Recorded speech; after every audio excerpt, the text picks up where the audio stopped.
오늘 말씀 신명기 3장입니다. 오늘 말씀에 보면 하나님의 백성 이스라엘이 움직이는 이야기들이 나타납니다. 그 이스라엘을 통해서 하나님께서 일하십니다. 그 이스라엘을 향해서 하나님께서 말씀하십니다. 그 이스라엘을 통해서 세상을 향한 하나님의 뜻을 드러내십니다. 그 이스라엘이 맡던 역할을 오늘 우리들의 시대에는 교회가 맡게 되고 있습니다.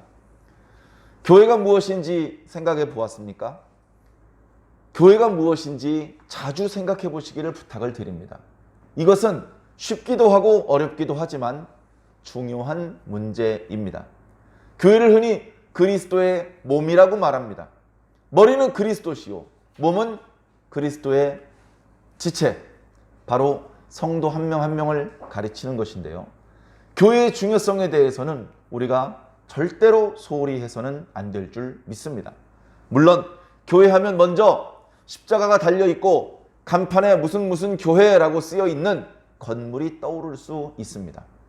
독립된 건물도 있고, 그런가 하면 큰 건물의 일부분을 임대해서 그렇게 예배실로 쓰는 그런 교회도 있습니다.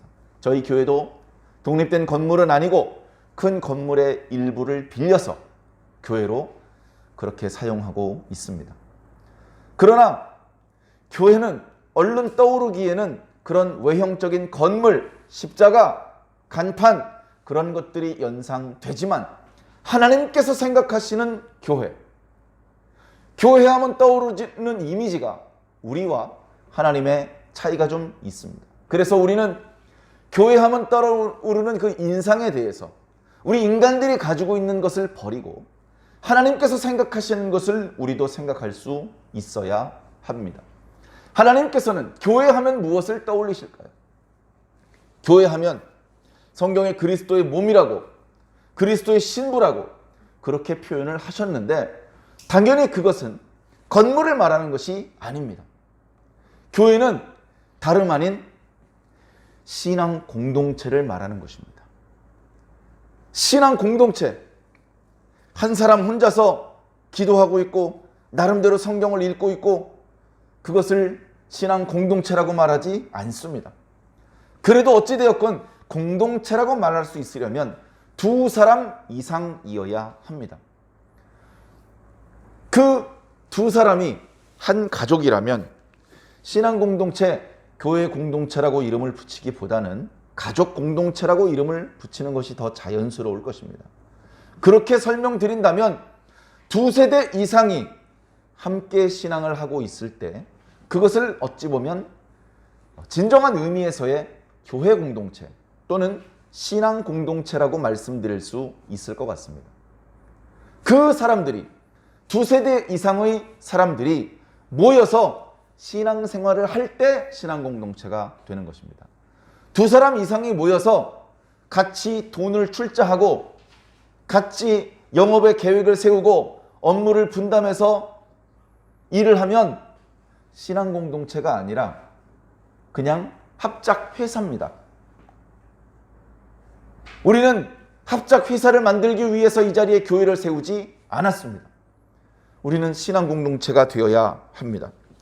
저만 혼자서 신앙생활을 하면 안 됩니다. 저와 여러분들이 다 함께 신앙생활을 해야 되고, 그 신앙생활의 중심에는 다름 아닌 예배가 있습니다. 예배를 드리지 않는 교회가 과연 신앙 공동체일까? 분명히 십자가가 그 건물 모퉁이에 달려있고 분명히 무슨 교회라고 간판이 이쪽 저쪽에 설치가 되어 있지만 그 교회 문을 열고 출입하는 사람들이 함께 예배드리지 않는다면, 하나님의 말씀이 선포되지도 않고 하나님의 이름을 부르면서 기도하거나 찬양하지도 않는다면 그게 무슨 신앙 공동체고 그게 무슨 교회입니까? 혹여 건물이 없더라도 천막을 치고 있고 돗자리를 깔고 예배를 드리더라도 예배를 드리는 자리가 바로 교회입니다. 그래, 신약성경에 교회로 번역되곤 하는 헬라어 단어가 에클레시아인데, 에클레시아라는 말 자체가 교회 건물을 뜻하는 것이 아니고 예수를 구주로 고백한 사람들의 모임을 뜻하는 것입니다. 예수를 구주로 고백한 사람들이 모이면 뭐 하는지 아십니까? 예수를 구주로 고백합니다. 예수를 구주로 고백합니다. 신앙 고백을 합니다. 그 예수님 앞에 자신의 신앙을 고백하고 자신의 사랑을 고백하고 자신의 삶을 결단하고 내가 나를 위해서 살지 않고 이제 주님을 위해서 살겠습니다. 그렇게 서원을 하고 그것을 주님께서 주신 그 사명을 더 잘 감당하게 해달라고 기도합니다. 그것이 예배고 그것이 신앙입니다. 우리 완주중앙교회는 하나님께서 인정하시는 신앙 공동체가 되어야 합니다. 사람들끼리 인정하는 것으로는 부족합니다. 아무 의미가 없습니다. 교회의 의미 자체가 건물이 아니라 신앙이고 예배이기 때문에 저희 교회는 예배를 중요하게 생각합니다. 저희 교회에 등록된 교인들이 예배를 중요하게 생각해야 됩니다. 목사님 혼자 중요하게 생각하고 성도들을 하나도 중요하게 생각하지 않는다면 진정한 의미의 우리 교회 등록 교인이라고 할 수 없을 것입니다. 저희 교회는 부족한 것이 많습니다. 부족한 것이 너무나 많습니다. 그러나 예배가 부족하면 안 되겠다. 말씀이 부족하면 안 되겠다. 기도가 부족하면 안 되겠다라는 생각은 교회를 처음 설립할 때부터 지금까지 변함이 없습니다. 다른 건 부족할 수도 있죠. 재정도 부족할 수도 있습니다. 성도 수도 많지 않을 수 있습니다. 교회 하면 이런 부서 저런 부서를 떠올리는데 그런 부서들을 만들지 못할 수도 있습니다. 그러나 괜찮습니다. 말씀이 충만한 말씀이 선포되고 예배를 드릴 때마다 기도를 할 때마다 참여한 성도들의 마음속에 성령이 충만하다면 하나님께서 인정하시는 신앙 공동체로서 아무 손색이 없는 것입니다. 초대교회 때 사도들이 얼마나 번듯한 성전에서 예배를 드렸습니까? 얼마나 많은 성도들을 모아놓고 예배를 인도했습니까? 무슨 칠판이 있었고 조명, 영상, 냉난방 설비가 어디 있었습니까? 대적자들을 피해서 다락방에서 소리를 죽여가며 기도했고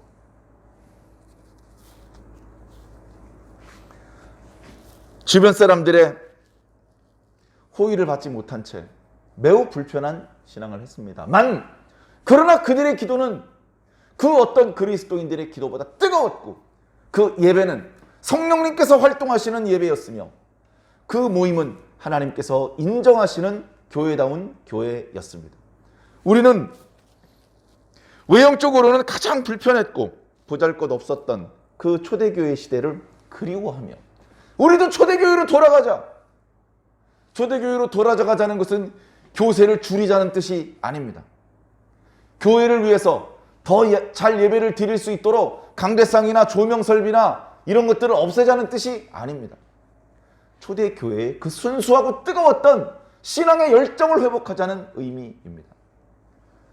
교회에 등록되어 있는 교인들의 숫자, 교회 예배당의 면적 그런 것도 넉넉하면 좋겠습니다만 그건 부차적인 것이고 보다 근본적인 것은 우리가 예배를 얼마나 중요하게 생각하느냐, 우리가 하나님의 말씀을 얼마나 중요하게 생각하느냐.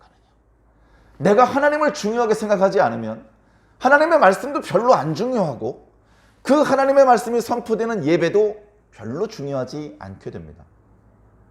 그러면 교회도 중요하지 않은 것이죠. 교회가 중요하지 않은 사람이 무슨 교인입니까? 교인은 교회가 중요한 사람입니다. 교회가 중요하면 어떻게 되는지 아십니까? 교회가 우선순위가 첫 번째가 됩니다. 다른 복잡한 일이 있을 때 다 취소하고 무조건 교회로 가는 거죠. 여러 가지 복잡한 일이 많이 있습니다. 교회 가지 못하게 만드는 그런 사정들이 많이 있을 수 있습니다. 대표적으로 몸이 아파도 교회 못 갑니다. 교회 제법 거리가 떨어져 있는데 교통비가 없어요. 교회 못 가죠. 그 정도는 시쳇말로 약과고요. 시집을 갔는데 시어머님을 모셔야 되는데 시어머님이 교회 가는 걸 싫어하셔요. 병역의 의무를 다하기 위해서 자대 배치를 받았는데 그 자대는 위치가 종교활동을 할 수 없는 위치에 있어요. 신앙생활을 정상적으로 할 수 없는 상황은 많이 나타날 수 있습니다. 그럼에도 불구하고 교회가 우선순위가 되는 것이죠. 교회가 우선순위가 될 때에 하나님께서도 우리를 우선적으로 사랑해 주실 것입니다. 하나님, 왜 제 기도는 안 들어주십니까? 왜 제 사정은 안 살펴주십니까? 기다려. 여기 있는 사람들 다 먼저 살펴주고 넌 그 다음이야. 너 좀 기다려. 너보다 급하게 도와줘야 될 사람들이 엄청나게 많어. 너는 순서가 저 뒤쪽이야. 하나님, 왜 저는 그렇게 순서가 뒤쪽입니까? 야, 너도 나를 그렇게 뒷전으로 삼았잖아. 너도 나를 우선적으로 생각하지 않고 다른 사소한 일을 먼저 처리하고 나는 맨 꼬레비로 생각했잖아. 네가 정말 나를 중요하게 생각한 적 있어? 네가 내 말씀이 선포되는 그 예배를, 네가 내 말씀이 선포되는 그 예배 교회를, 그 종을 얼마나 존중했고 얼마나 우선적으로 생각을 했어? 그렇게 물어보시면 그야말로 유구무원이 되는 것이죠. 결정적인 순간에 하나님께서 미안, 넌 좀 기다려. 그러면 망하는 겁니다. 내가 기도하면 기도한 즉시 응답이 와야죠.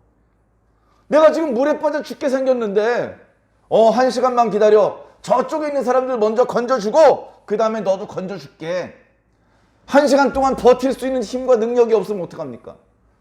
죽는 겁니다. 사랑하는 성도 여러분, 하나님 왜 빨리빨리 도와주지 않으시는 겁니까? 하나님 탓하지 말고 우리가 과연 하나님을 최우선순위에 두었는지를 반성해 보시기 바랍니다. 내가 하나님이 최우선인지, 하나님의 말씀이 최우선인지 생각해 보시고, 만약에 하나님이 우리 삶의 최우선순위가 아니라면 그 순위를 좀 끌어올리시기 바랍니다. 하나님이 7등이야, 7등. 야, 그래도 탑10 안에 진입하셨네. 전에는 하나님이 70등이었는데 하나님이 내 인생의 우선순위에 7등까지 올라오셨어. 아직 부족합니다. 하나님이 첫 번째가 되어야 됩니다. 강조를 위해 주신 말씀이긴 합니다만 하나님의 우선순위가 내 목숨보다 앞서야 됩니다. 내 목숨이 우선이 되면 안 돼요. 나를 따르면서 자기 목숨을 사랑하는 자, 내 제자로 합당하지 않다. 마음에 안 들면 나가. 사랑하는 성도 여러분, 하나님의 나라를 너무 쉽게 생각하지 마십시오. 너무 어렵게 생각하는 것도 곤란합니다만 너무 쉽게 생각하면 못 들어가기 쉽습니다. 하나님의 나라를 진지하게 생각해 주시고 그 큰 축복을 누리기 위해서 상당히 많은 값을 지불할 마음가짐을 해 주시기를 부탁을 드립니다. 하나도 지불하지 않고 그 큰 축복을 날로 먹으려고 생각을 한다면 별로 건강한 신앙인 같지 않습니다. 건강한 양심을, 건강한 인성을 가지고 있는 사람 같지 않아요. 세상 사람들도 많이 이렇게 은혜를 입으면 그걸 똑같이 갚아주지 못하더라도 조금이라도 보답을 하려는 그런 마음가짐이 있어야 되지 않겠습니까? 우리가 하나님의 놀라우신 사랑과 은혜를 받고 더 큰 구원을 소망한다고 하면서 하나도 대가를 지불하지 않으려고 한다면, 목사님 왜 자꾸 대가를 이야기하십니까? 거저 주시는 은혜라고 안 하셨어요? 거저 주시는 은혜입니다. 그래서 보답을 하려고 그러다가 거저 주시는 거라 그래서 보답을 안 하기로 했습니다. 마음대로 하십시오. 하나님께서는 강제로 여러분들이 헌신하고 순종하고 봉사하게 만들려고 하지 않습니다. 그렇게 할 수 있어요. 강제로. 위협을 가하면서 무슨 과거의 전제 군주처럼, 무슨 히틀러처럼, 진시황처럼 자기 백성들을 꼼짝 못하게 움켜쥐고 자기가 원하는 대로 조정할 수 있어요. 하나님도. 근데 그건 하나님의 스타일이 아니야. 하나님은 그렇게 일하지 않습니다. 하나님은 어떻게 하십니까? 깨우쳐 주셔. 깨우쳐. 말씀 가운데 깨닫게 해주셔. 이게 우연히 된 게 아니고 다 우리 대신 주님께서 값을 치러주신 덕분이야. 하나님께서 너희를 사랑하신 덕분이야. 하나님의 은혜 덕분이야. 그걸 깨닫고 나면 봉사해라 마라 할 필요가 없어요.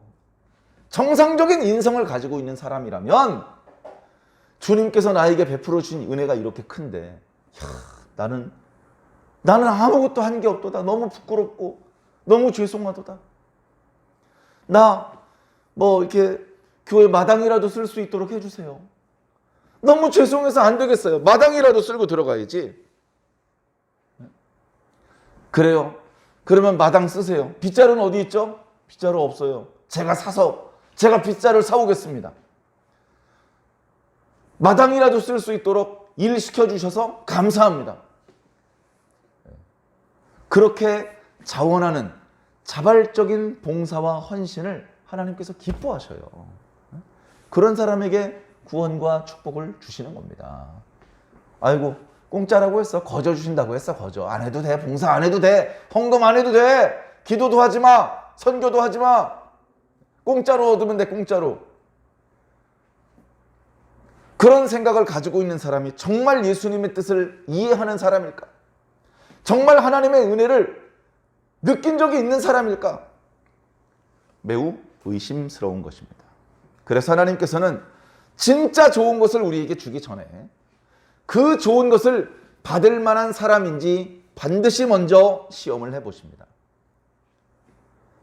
반드시 먼저 시험을 해보십니다. 그래서 신앙을 너무 쉽게만 생각하지 말라고 말씀을 드리는 겁니다. 그 시험을 통과해야 됩니다. 그 시험에서 합격 판정을 받아야 됩니다. 그게 안 되면 분명히 하나님은 살아계시고 축복은 예비되어 있는데 너는 못 받아. 그렇게 되는 겁니다. 교회 출석하기 어려워서 영상으로라도 예배에 참여하신 분들 잘 오셨습니다. 하나님께서는요, 저와 여러분들의 마음 중심을 보세요. 우리가 하나님의 말씀을, 우리가 하나님의 말씀이 선포되는 예배를, 우리가 그 예배가 거행되는 교회를 얼마나 우선적으로 더 중요하게 생각하는지 우리의 진심을 하나님께서는 보고 계십니다. 하나님 앞에 부끄럽지 않게. 비록 저는 부족하고 우리 교회는 너무나 부족한 것이 많지만 그럼에도 불구하고 하나님은 부족하지 않은 분이시기 때문에 그 하나님께 예배를 드리며 그 하나님의 뜻을 깨닫고 그 하나님의 뜻대로 살 수 있는 그런 저와 여러분들이 꼭 되기를 주님 이름으로 간절히 축원합니다. 자, 오늘 말씀도 같은 주제입니다. 지난주에 드렸던 말씀과 마찬가지로 이스라엘 백성들이 요단강 동쪽을 정복하는 이야기로 오늘 신명기 3장 말씀이 시작됩니다. 이 이야기는 방금 벌어진 사건을 설명하는 말씀이 아니고요. 우리가 이미 민수기 말씀을 통해서 묵상했던 내용이었습니다. 그리고 신명기에서는 과거의 출애굽 때부터 지금 얼마 전에 요단강 동쪽 땅을 정복하는 이야기까지의 전반적인 내용을 회상하는 그런 말씀으로 제시되고 있는 것입니다. 갈릴리 호수가 있고 사해 바다가 있고, 그래서 여기 가데스 바네아라는 곳에서 출애굽 2세대들이 출발을 합니다. 출발을 하는데 이쪽으로 곧바로 들어가지 못하고 여기 에돔 땅을 우회를 해서 여기 모압 땅, 그 다음에 여기 암몬, 모압 땅과 암몬 땅, 그리고 에돔 땅은 하나님께서 건드리지 말라고 하셨습니다. 그들은 이스라엘의 12지파에 소속된 사람들은 아니지만 롯의 자손들이고 에서의 자손이기 때문에 이 땅은 내가 이 녀석들한테 준 땅이다. 이 땅에 대해서는 너희들에게 한 뼘도 주지 않았으니 그 땅을 침범할 생각하지 마라. 그들과 다투려고 하지 마라. 그 땅을 지나갈 때 조용히 지나가라. 그 땅을 지나가면서 양식을 먹고 물을 마시고 싶으면 돈을 내라. 그렇게 지나가되 그 다음에 아모리 왕 시온과 여기 바산 왕 옥을 칠 때는 이 사람들은 이스라엘과 아무 상관이 없는 사람들입니다. 아브라함의 자손과 아무 상관이 없는 자들입니다. 암몬과 모압은 롯의 자손들이었고 에돔은 에서의 자손들이었지만 이들은 그저 아모리 족속이었고 르바임 족속이었을 뿐입니다.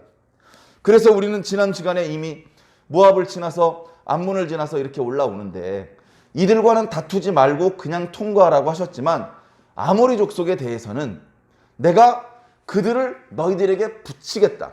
다시 말해서 전쟁에서 크게 이기게 만들어 주겠다라고 하나님께서 말씀해 주셨습니다.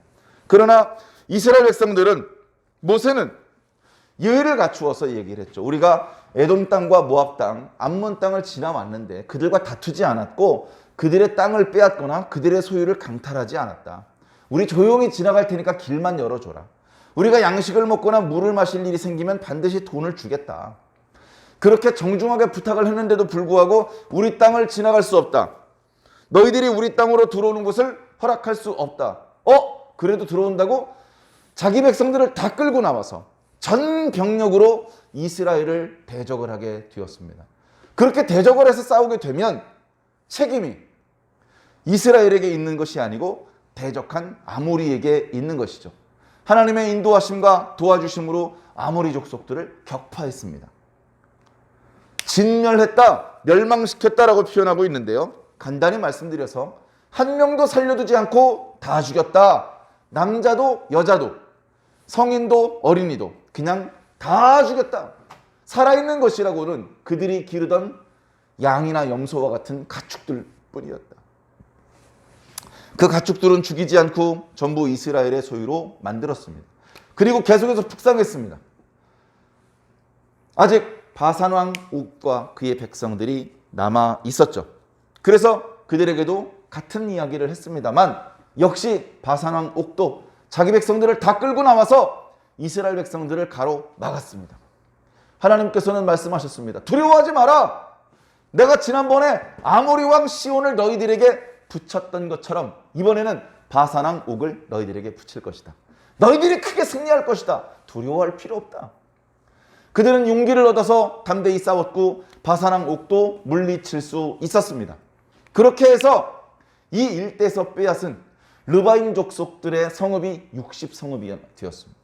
성읍의 높이는 높았고 두꺼웠고 문도 두꺼운 문과 빗장을 구비한 견고한 성읍들이었습니다. 그 성읍들을 60개나 격파해서 항복을 받아냈고 거기에 살고 있는 사람들을 모두 진멸을 했습니다. 견고한 성읍만 60개였고 울타리가 없는 고을들은 그보다 훨씬 더 많았습니다.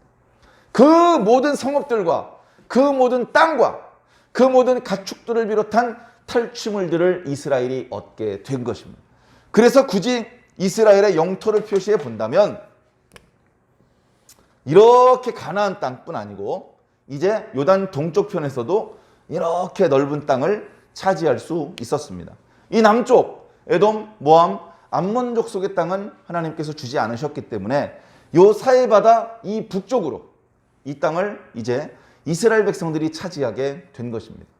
그래 오늘 말씀에 보면 전에 아모리 왕 시온이 그리고 바산 왕 옥이 다스리던 그 땅을 이제 이스라엘이 다스린 이후에 이 땅을 아래쪽은 르우벤 지파와 갓 지파에게 주시고 위쪽은 므낫세 지파가 이쪽에서도 땅을 차지하는데 이쪽에 있는 므낫세 지파를 보통 동므낫세 그렇게 표현을 합니다. 므낫세 지파가 인구가 제법 많죠. 땅도 어쩌면 가장 넓은 땅을 분배받기도 했습니다.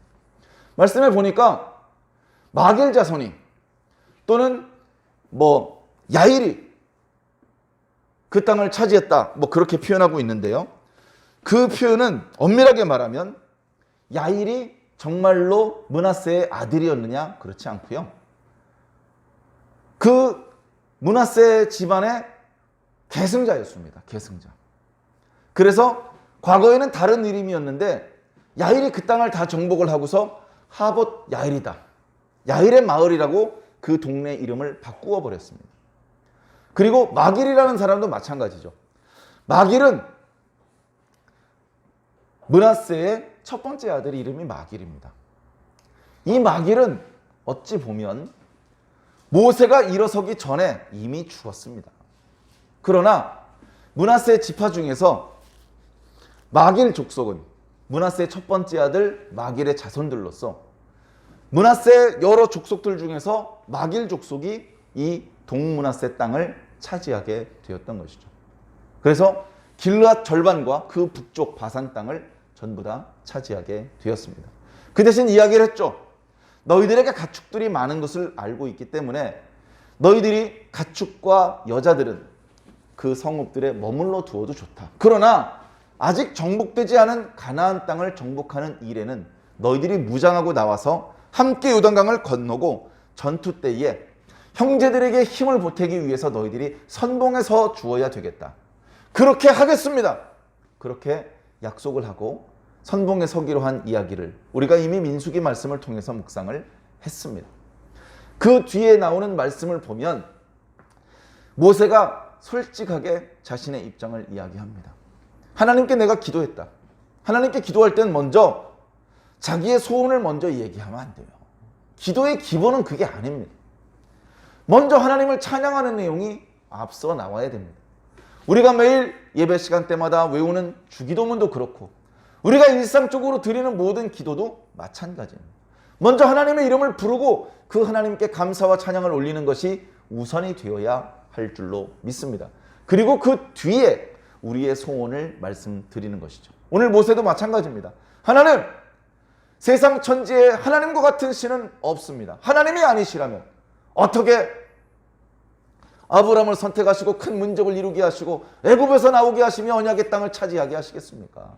놀라우신 하나님 할렐루야. 그렇게 먼저 하나님을 찬양하고 나서 하나님, 그런데 저에게 한 번만 기회를 주십시오.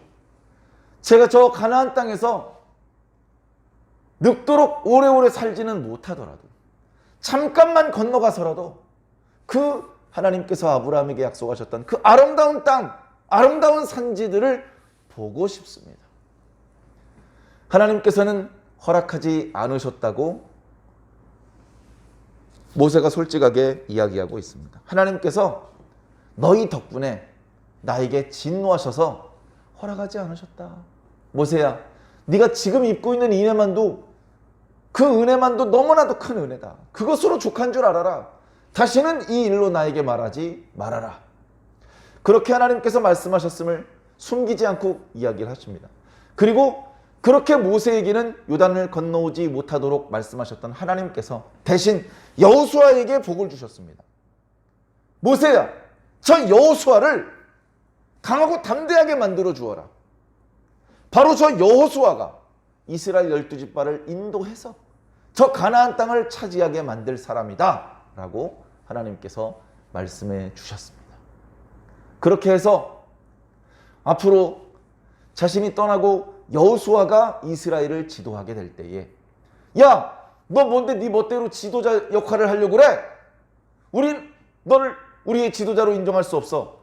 이렇게 의심하고 그 여호수아의 리더십을 부정하는 일이 없도록 모세는 개인적으로는 무척 안타까운 일임에도 불구하고 여호수아를 높여주기 위해서 그의 권위는 내가 내려준 것이 아니라 하나님께서 내려주신 권위라는 것을 알려주었던 것입니다. 그렇게 신명기 3장의 내용이 구성되고 있는데요. 이 말씀을 보면 하나님께서 당신의 백성들을 어떻게 인도하시는지를 알 수 있습니다. 제가 조금 전에 서론으로 드렸던 말씀과 통하는 부분이죠. 하나님께서는 히틀러처럼, 진시황처럼 당신의 백성들을 꽉 움켜쥐시고 꼼짝 못하게 하시고 강제적으로, 야 임마, 내가 시키는 대로 안 하면 죽어, 이렇게 위협을 하시는 공포 정치를 펼치시는 분이 아니다. 그렇게 하지 않고 하나님께서는 하나님의 백성들에게 말씀을 주셔. 말씀. 그 말씀으로 깨닫게 해주셔요. 깨닫게 해주셔. 이스라엘 백성들에게, 여호수아에게 이야기해 주었습니다. 야, 우리 아모리 왕 시온 격파한 거 너 봤지? 바산 왕 옥 박살낸 거 봤지? 그는 마지막 르바임 사람이야. 키가 얼마나 큰지 알아? 그가 사용했던 침대가 4m, 폭이 1.6m짜리야. 얼마나 체구가 큰지, 또 얼마나 무거운지 나무가 아니고 철로 만든 침상을 썼어. 그랬던 바산왕 옥도 우리가 진멸시켰어. 우리가 한 게 아니야. 하나님께서 하신 거야. 그렇기 때문에 우리가 요단강을 넘어가서 만나는 모든 사람들에게도 하나님께서 그렇게 해주실 거야. 두려워할 필요 없어. 하나님께서 함께 하시기 때문에 우리는 반드시 이길 수 있어. 과거를 회상함으로 해서 앞으로의 전투에도 승리할 것을 기대하게 만들어 줍니다. 여기 르벤 지파, 갓 지파, 므낫세 반 지파가 땅을 차지하는 거 봤지? 봤지? 너희들도 요단 서편에서 땅을 차지하게 될 거야.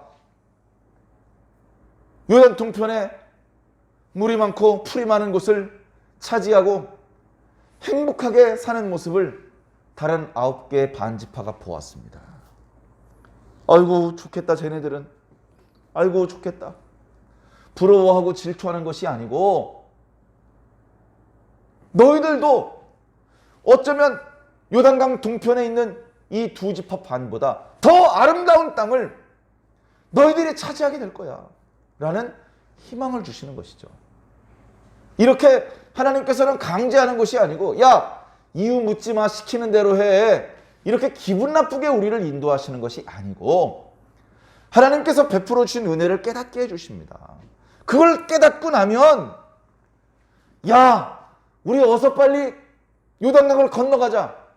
전쟁이 있으면 이기게 해주실 것이고 땅이 있으면 차지하게 해주실 것인데 두려워할 필요가 뭐 있냐. 야 우리 힘을 내자. 용기를 내자. 하나님께서 야 용기 빨리 안 내 이 자식들 이렇게 하지 않으셔도 백성들이 스스로 야 하나님 함께 하시니까 정말 되네. 정말 싸우니까 이기네. 정말 땅을 차지하네. 야 건너가서도 싸우면 이길 수 있겠구나. 건너가서도 땅을 차지할 수 있겠구나. 그것을 깨닫게 해주시는 것이죠. 이것이 바로 하나님께서 당신의 백성들을 인도하시는 방법입니다. 이 방법은 오늘 우리들의 시대에도 마찬가지입니다. 신앙을 오늘 막 시작한 사람도 본인이 느끼지 못했을 뿐 자기가 믿기 이전에 이미 하나님께서 자신을 구원시키기 위해서 일을 하고 계셨다는 것을 깨닫는 순간 감사가 치밀어 오릅니다. 신앙을 30년 하다 보면 그 30년을 지 힘으로 온 것이 아니라 하나님의 은혜로 왔다는 것을 깨닫게 됩니다. 그걸 깨닫게 되면 뭐 어떻게 됩니까? 내가 30년 동안 하나님의 지혜로 하나님의 은혜로 여기까지 왔다면 앞으로 30년도 그 하나님의 은혜로 갈 수 있겠구나.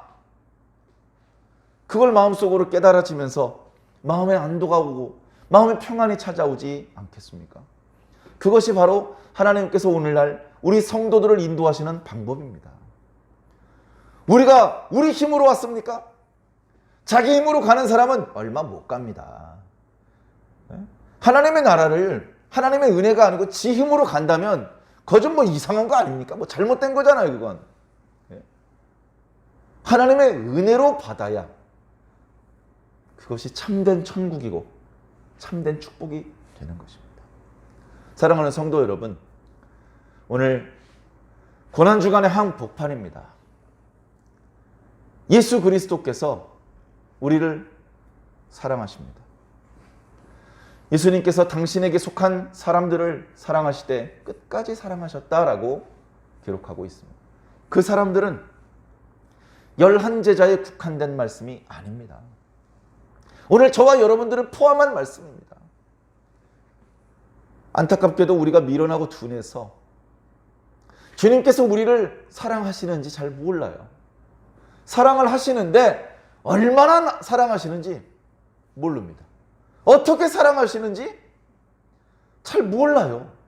모르다 보니까 의심스럽고 별로 감동도 안 되고 그렇기 때문에 사순절 또는 고난주간을 허락해 주신 것입니다. 예수님께서 십자가를 달리신 걸 자세히 봐라. 십자가 달리기 전에 예수님께서 하셨던 말씀들, 예수님께서 겪으셨던 조롱과 그 구타 잘 봐라. 그게 사랑이야. 말로만 사랑하신 게 아니야.